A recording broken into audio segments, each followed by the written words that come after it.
And we are live. Welcome back, everybody, to episode 16 of Comic Convos. Tonight's guest, as always on Tuesday, we've got Rex Wang from Dynamite Dynamic Forces. So, everybody in here right now, please welcome Rex. Hey, what's going on, AR? I know we What's were going chatting a little on? bit before the show. You've had a rough day, my friend. Yeah, it was a long morning, but it's all good. It But is what look, it is. look what I wore to make you feel better. They lost.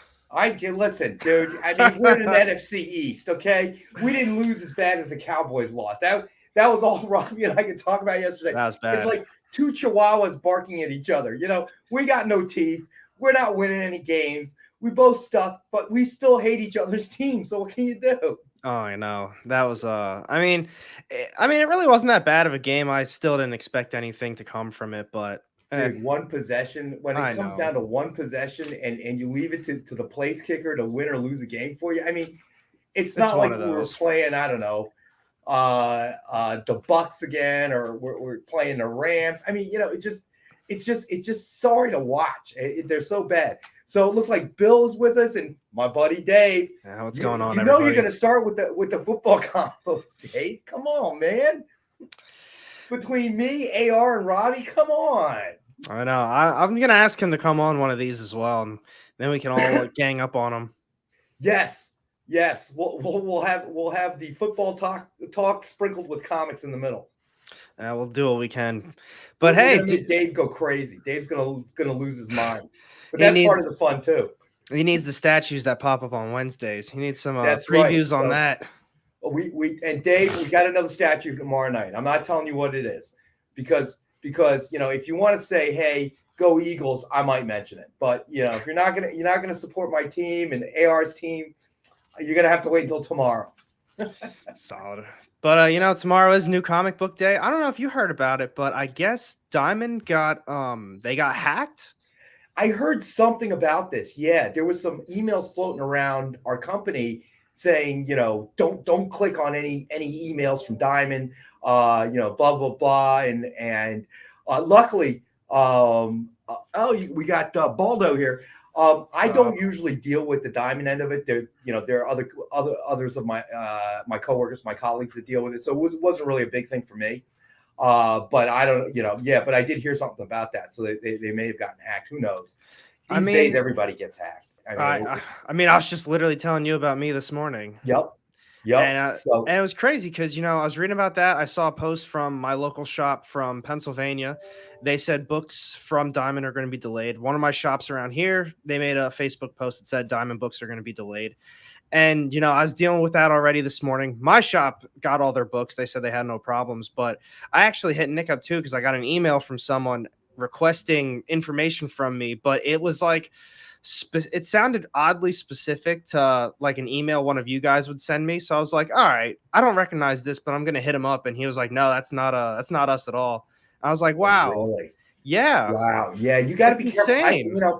The nice thing about being older and old school is I see something, it doesn't seem familiar to me. I just delete it because you know what? If it was something really, really important, you're probably going to get back to me anyway. So why chance it? So, Bill has a comment. He says, Diamond seems like they're falling apart. I got to admit, some issues. Go ahead. What were you going to say? I was going to say they've been having issues. The landscape has changed, definitely. I mean, with Marvel and DC and what they've done. And I don't know what the future holds. I mean, I really don't, in terms of a Diamond perspective.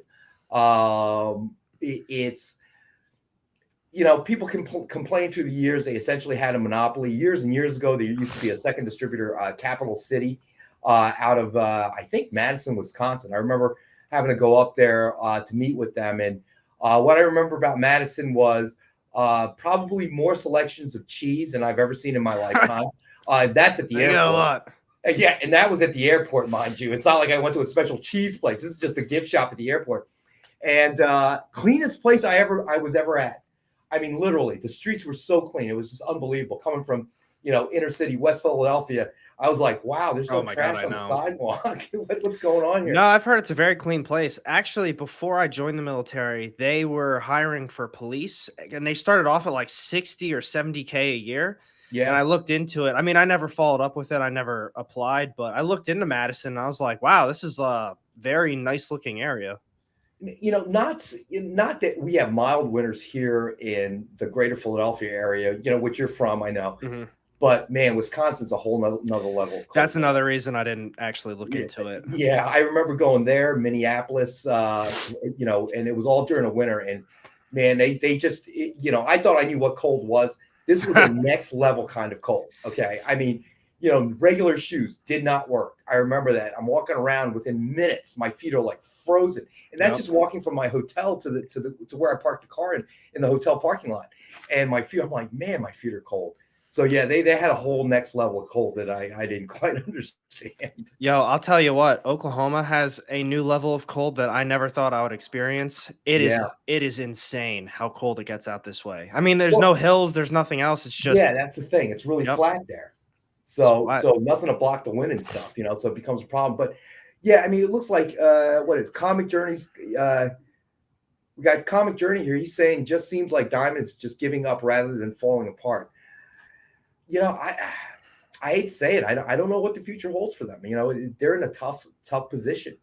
You know, when the two major publishers start to make moves like this, what can anybody really do? Yep. And the cool thing is I know I've seen what's the other one? Is it Penguin House? Is that I think that's the other one.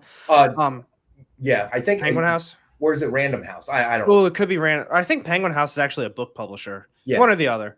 But I've seen a lot of horrible posts about them. Not as of late, but in the beginning about how they were shipping, how there were delays. But I've been seeing a lot of positivity coming from them. It's been more of I've seen really nice shipping. I've seen a lot of stuff about them showing up on time. So, I mean, obviously in the beginning, things are a little tough. It takes a little, you know, they got to get the kinks out and stuff, you know? Right. There's a learning curve. You're right. Yeah, I agree. It seems as though they've listened to their problems. They heard what people were complaining about, and it looks like they're fixing it. So, I mean, that's a real solid positivity, you know, coming from a big company that's not trying to take over Diamond, but essentially be the next Diamond. I mean, I've always been a firm believer that competition is a good thing. Whenever you have kind of a, you know, and I'll be the first one to say it, unless they want to sponsor our shows, then I retract any statement I'm about to make. But in our area, and you might know this, you know, coming from this area, Comcast has a monopoly. I mean, an absolute monopoly. Oh my God, I know. Decades now. Yep. And it got to a point where I genuinely looked for an alternative, and in my neighborhood there was nothing, not even Verizon. Nothing. You can't do it. So what I ended up doing was I found a company that gives you internet access through 5G, okay, 4G, 5G, LTE, whatever. And it was designed for rural areas. Now, luckily, my backyard, there's like no houses near me, so I have a kind of an open field. So it may not work for everybody, but it worked really well for me. But it was just, I got so tired of it. It was just, it always seemed like no matter what you did, no matter what problem, I had a problem where I had ditched them, gone back to them because the internet provider I had disappeared. And then they kept trying to push me up to the new Xfinity box. And I didn't want that. And every box they gave me after 3 months, the internet would crap out. I couldn't explain it. I went back and over and over and over and over again. And each time he gave me a new box, the time had shortened. And I remember one, I plugged it right in and the internet wasn't working. And I'm like, come on, guys. And they're really not motivated to help you out. No, they don't. You know? They don't have to, because their response is, well, who are you going to go to? Right. So no one. You can't. Exactly. So, you know, for the longest time, Diamond's had kind of a stranglehold on the industry. So is this a good thing? Is this a bad thing? I don't know. I'm not a smart enough guy to make that judgment, but I will say that, as with most things, I know some people have been frustrated. They might cheer, but the scary thing is when things change, they generally don't change the way you think they're going to change. And I think that might be kind of the hidden problem, in that everybody thinks it's better, but then they realize maybe it really isn't better. Maybe you exchange one devil for another kind of thing. So I don't know. I mean, you know, and then Diamond has employed a lot of people through the years. You know, those people have families, and they have mortgages to pay and bills to pay and whatever. So would hate to see something like that happen. So I hope that whatever ends up, you know, when the dust settles, whatever ends up happening, that Diamond still plays a role within our industry. So that would be the best case scenario, but you know, you don't always get what you want. So Yeah, and I was going to bring up this question from Bill Lewis. This one's probably more geared towards you, and Dynamite, Dynamic Forces. What about Lunar? You guys doing okay with them? If you have any information on that. No, I don't handle a lot of the distribution end. So from our publication. So I generally do things related to marketing. So if there's something to market for Dynamite, I'm usually involved in that. But the actual like the solicits that go up, catalog, Stuff like the catalog that. pages, that type of thing. I don't really deal with that. So I don't know about Lunar specifically, but I can definitely ask. I mean, so I don't really know. It's been weird because this has been sort of happening before the pandemic, but then the pandemic just changed everything. It seems like certain things that were happening started to accelerate in a way. So I'm not really sure how that's going to end up working out. Bill says his LCS loves Lunar, so so maybe that's a good thing. And again, we're seeing it from publishing it, so we're not seeing it from an LCS or a retailer standpoint. So our experience is always going to be a little bit different. I'd say one of the hard parts though for us is when you deal with a certain company or specific company for years, you learn how they do things. So, it's been kind of a learning curve for us dealing with others, or even direct to the retailers is kind of a different experience for us because, you're so used to doing it the Diamond way. And now you kind of have to adjust and change. And, each new company or each new distributor has their own method of getting from point A to point B, difference between driving a Ferrari and driving a truck, I guess, kind of thing. It's the same concept. You're still driving, on the highway from point A to point B, but when you're shifting gears and things like that, a little bit different in a Ferrari than, say a tractor trailer, I would say. You know what I mean? But I mean, I'm like we were just talking about before. I'm a big fan of competition as far as those things go. That might be honestly why I root for CBCS all the time. I give them my books. It's not that, people say, oh, they sell for less or maybe they're like lesser quality. I don't really care. It's still a company that I trust. I've had good experiences with them.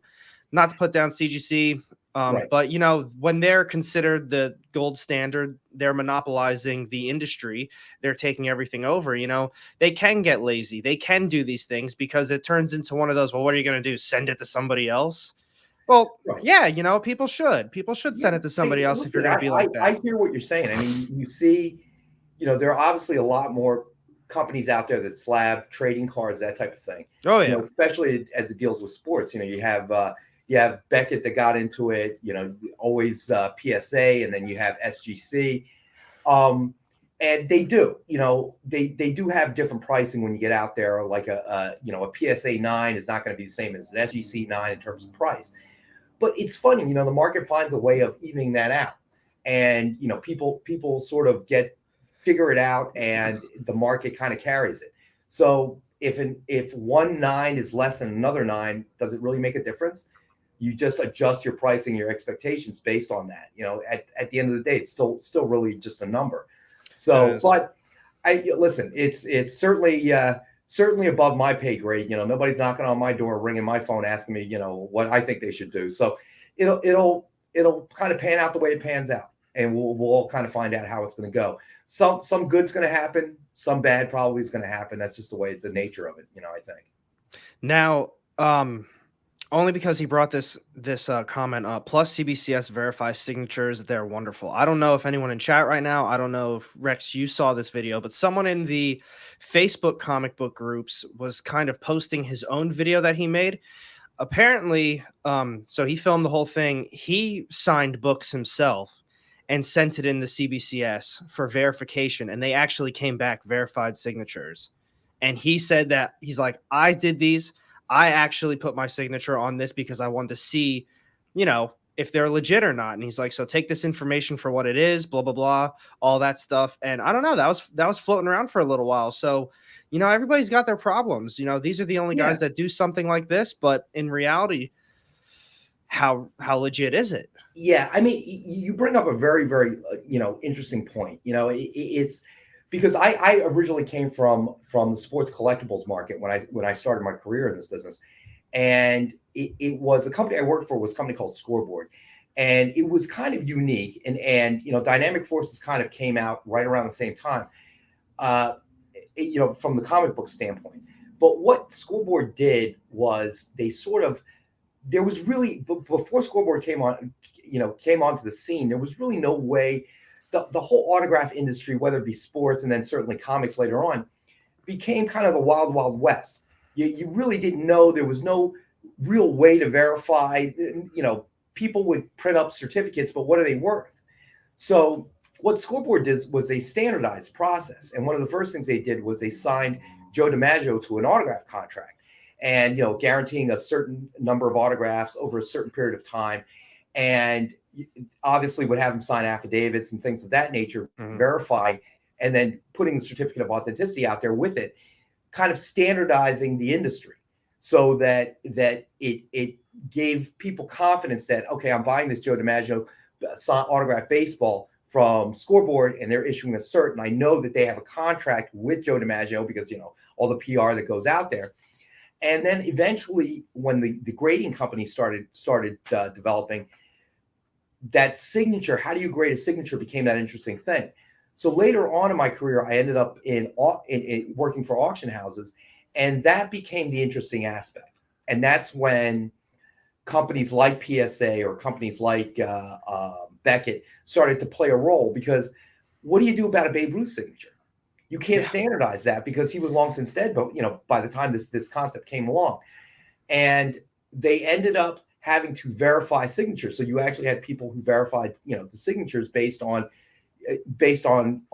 different examples and things of that nature, and looking at forgeries and what people were doing, or what the common features of a forged signature look like. So interesting. It was very interesting when I was there. I mean, I could tell you the difference between what to look for in a Joe DiMaggio signature, what to look for in a Babe Ruth signature, that kind of thing, and what a forgery would tend to look like. And there were some really, really good forgers out there. So it became interesting.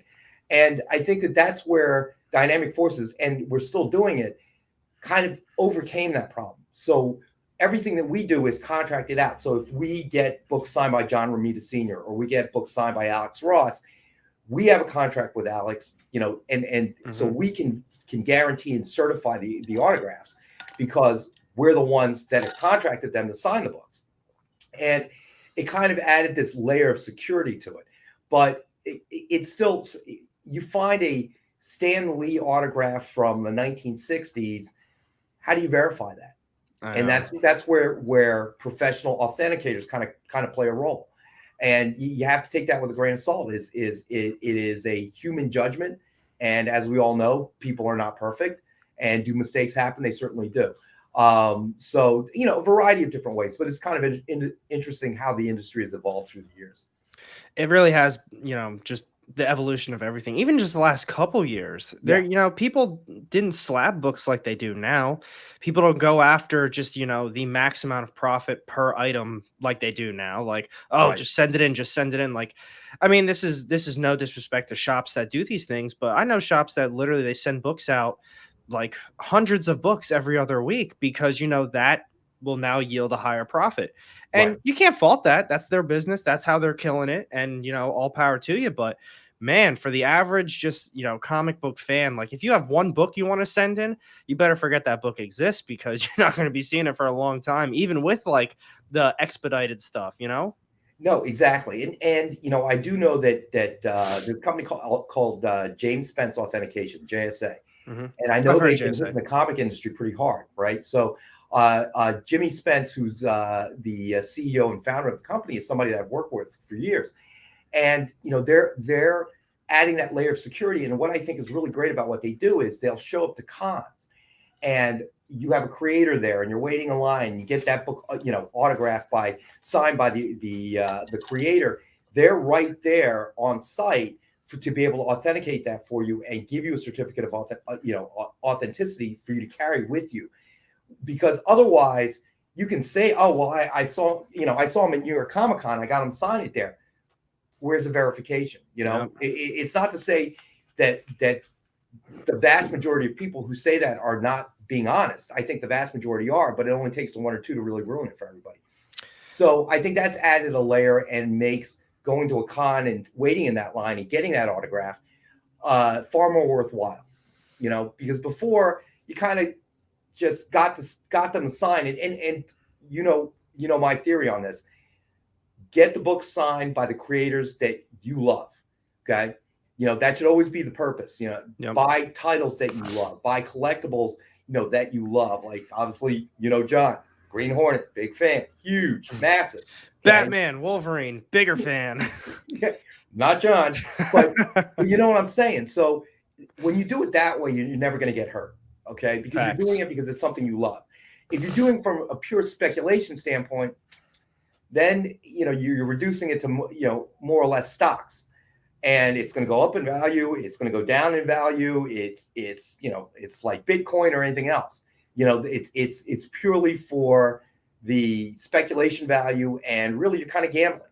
Okay. I don't buy Bitcoin. I don't, because I like the big B with the dollar signs through it. I'm gambling. I'm speculating. I'm hoping that one day I'll be that guy that the Shibu Inu guy, bought $8,000 and it's now millions of dollars worth. That's the fun in that. Is that you? No, it is. I love you, AR. But if that was me, this would be a blank screen on the right side right now. And I'll tell you what. I got a friend. He put 6K into the Shiba Inu coin. He's up like 40K, I think, right now. Oh, I'm sure. I'm sure. So, but that's a different kind of that's like buying a lottery ticket. Yeah, that's some real gambling right there. Yeah, right. You're just hoping the odds are better. But with comics, even sports collectibles, you really should. I don't own all of my years in the industry, comic industry and the sports industry. I don't have anything signed by or any collectible that doesn't have some sort of personal meaning to me. Okay. Yep. And the original pieces of art I have was something that years and years ago, when Scoreboard was in comics and I was in that division, Scott Hanna had given me a 2-page splash of a Batman comic. It was original art, and it was just no Batman in it, but it was just a robbery scene, and there were a lot of elements that were in common. When he was signing for us, we just you sit there in a hotel conference room and you're signing books and you start chatting, and we found we had a lot of things in common. So he sent me that because there was a lot of shared kind of hobbies or interests in that one page. And he sent it to me, and I had it framed and matted, and it sits in my house to this day. It has intrinsic meaning to me. If one day it's worth, $1 million, fantastic. I probably will sell it because I can't, I can't turn down $1 million. Yeah, that's a lot of money. Right. But if it's worth, I don't know. I've never even bothered to check. But if it's worthless, hanging on my wall, has no real monetary value to anybody other than me, I'm okay with that.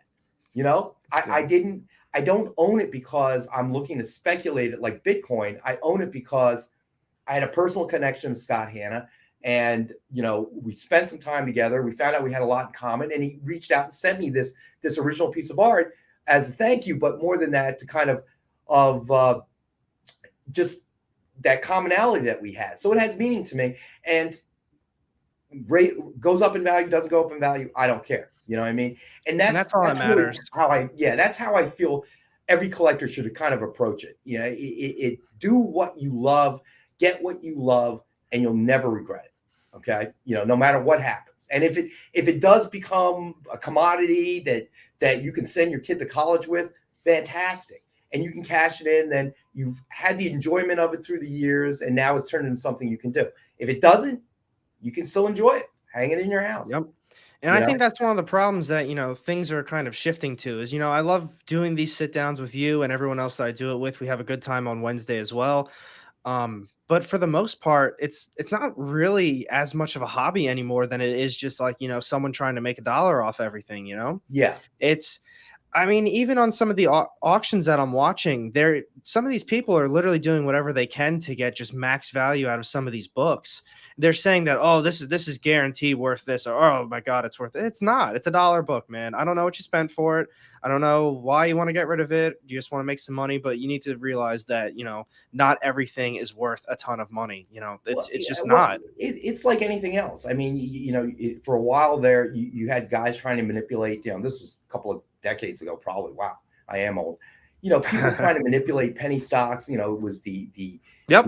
you know, they were spamming potential investors like, oh, have you seen this stock? You know, my friend told me to reach out to you. Have you seen this penny stock? This is blowing through the roof. You know, it's that kind of behavior is always going to exist. Whenever there's value in something, it's always going to exist. So thankfully, I guess the greater financial market in the universe has seen the value of comics and the collectability and the aftermarket value, so they're jumping into the game. But this market or this hobby was created by those that loved it, those that read the books, that are engaged with the stories, that, you know, Yep. I remember we talked about and we kind of turned you on to the X-Men, you know, the Claremont Byrne era when they were doing the X-Men. You weren't a huge fan at first, you know, because of your dad and whatever.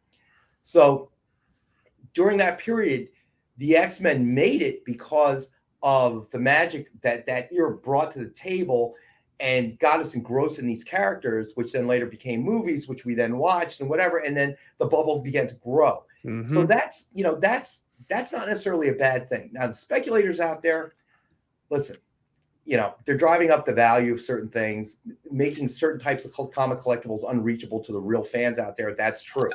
But overall, I think that they're helping the industry because it puts it in the mainstream, puts it out there. And if everybody's collection goes up in value, that's not necessarily a bad thing. You know, that's what I'm saying. But I always try to remind everybody out there that the collector, the true reader, they are the foundation, the core, because none of this would have any value without them, you know? And I hope that type of collector doesn't get lost in the mix. I don't think they will, but, you know, that's always one thing. I hope they don't get lost in the mix. You know, it's the same with sports collectibles. The true fans out there were the ones that drove up the value and the price of collectibles. Same thing with comics, you know. You're out there hunting for that John Byrne X-Men. Why? Because you're a huge fan of the X-Men. You're a huge fan of John Byrne. You're a huge fan of that era of the X-Men when, you know, they really kind of changed the storyline and brought them in a different direction. So nothing wrong with that. Neil Adams Batman, same thing, you know.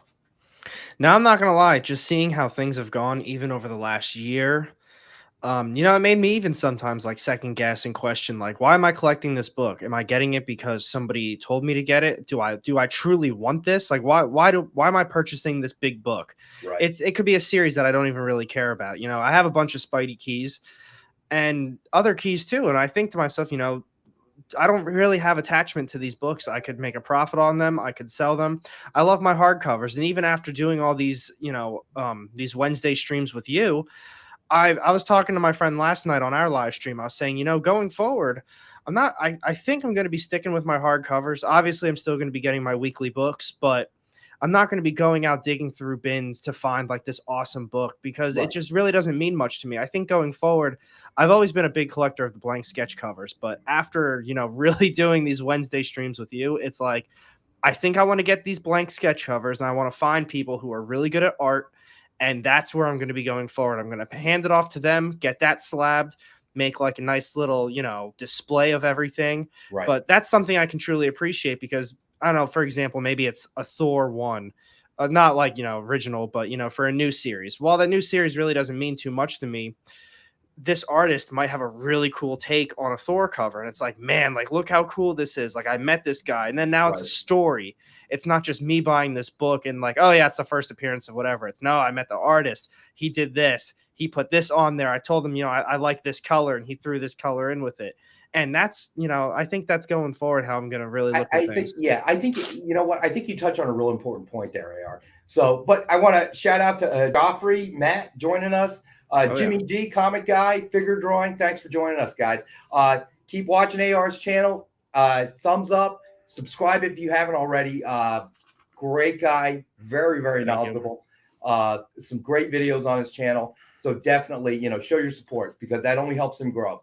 But I think you touch on a really important point here, AR, is that, you know, that experience and how you've shifted maybe a little bit with the blank variants and stuff, and you're not going to dig in the dollar box looking for something. There may be the other guy out there who enjoys digging in that dollar box and finding something that's a gem. you know, like, wow, look at this. And, you know, I think, you know, this is something to fill my collection. I was missing this book. It's great to find a book. It's in great condition, that kind of thing. They enjoy that experience, you know, and all of these experiences are important. It's just when you get down to speculating. I may have told the story at Turok #1 years and years ago. I think it was Valiant. Yeah, you remember that story, right? Yeah, we did that on your stream. Yeah, I was all these trading card speculators got in it. You know, next thing you know, they pre-order a million plus copies, and it turns out there are only about 100,000 Turok readers out in the world. So what do you want them to do? Read it 10 times? Yeah, you know what I mean? So it was like, you know, and before it was even released, you know, as soon as people, you know, pre-ordered it, the value, they started, the card collecting speculators started to panic. You know, the card collecting industry started to panic, and they started dumping before the comic would had even printed or shipped. You know, and the price was just plummeting. It was the strangest thing to watch. You know, it really was, and that taught us the danger. You know, if you look at this from pure speculation, well, guess what? The publisher is going to take your money. What? We only have 100,000 readers, but we got a 1.1 million orders. Yeah, they got it. Print those bad boys. Who cares? They got it. That's all that matters. You know, that's the same thing with Spawn 1. I mean, this is absolutely no disrespect to Spawn, because Spawn is, I'm not really caught up with any of it, but I know Spawn is a huge staple to a lot of fans. But the speculation with the issue #1 is like maybe 6 months ago, they're saying this crazy error, the error that was in the very front of it. And I think Todd McFarlane came out and was like, more than half the copies have that error. So all you people who are spending so much money on it, it's actually the regular copy should be more of a, you know, exclusive thing, because there's more copies than not. The funny thing is that whole concept, you know, of supply and demand, and you know, even in error. What's funny is that all started, and we can all thank someone by the name of Honus Wagner and the T206 tobacco card. And the interesting story was, you know, Honus was a Hall of Famer, don't get me wrong, but he certainly didn't have the notoriety of, say, a Babe Ruth or you know, some of the golden era baseball players. The reason his card, though, was so high in demand was a classic example of supply and demand, as figure drawing has said. What ended up happening was that Honus, back then, the trading cards were real small, and they came in tobacco packs. People would buy tobacco, roll their own cigarettes, or smoke a pipe, whatever the case may be. And Honus had a fundamental disagreement with smoking and tobacco as a whole. So he refused to allow his cards to be printed and included in these tobacco packs. Well, what ended up happening was, invariably, it got released. Some got released into the market. All right. And then when Honus Wagner objected, and I don't know if he sued or not, but he definitely objected, the tobacco company pulled the cards. So only those that managed to get out of the warehouse in those tobacco packs are the ones in existence. And that's why his card ended up being the most valuable baseball card, you know, really ever created. It really didn't even actually have to do, it did have to do with the fact that he was a Hall of Famer, but if they printed what they wanted to print, the quantity they wanted to print, it wouldn't be the value that it is today. You know, and we're talking about, you know, millions of, you know, $1 to $2 million for a single piece of cardboard. It's about this big. You know, I mean, that's crazy when you think about it. You know, I remember years ago it was selling for that much money. Yeah, and that was years ago. Yeah. So I mean, it's crazy how that works. But you know, again, that's part of the magic of the industry, I guess, is that it's that gray area. You know, what's collectible because people have interest in it, and when does it cross over into being a monetary issue? You know, when the value begins to have a monetary number to it. So, you know, and that's that gray area. And I don't think anybody that tells you they know the answer is lying. They're lying through their teeth. They don't. You know, nobody does, really. It's just a weird sort of thing. So on that note, we are coming up on the 35-minute mark. I know you do have some things. This always happens. It happens every time. But I just want to say, so obviously tomorrow's new comic book day. I see a lot of really cool books back there. So what's some of the cool stuff we're going to be having on tomorrow? All right, so let's go through the Dynamite releases tomorrow real quick.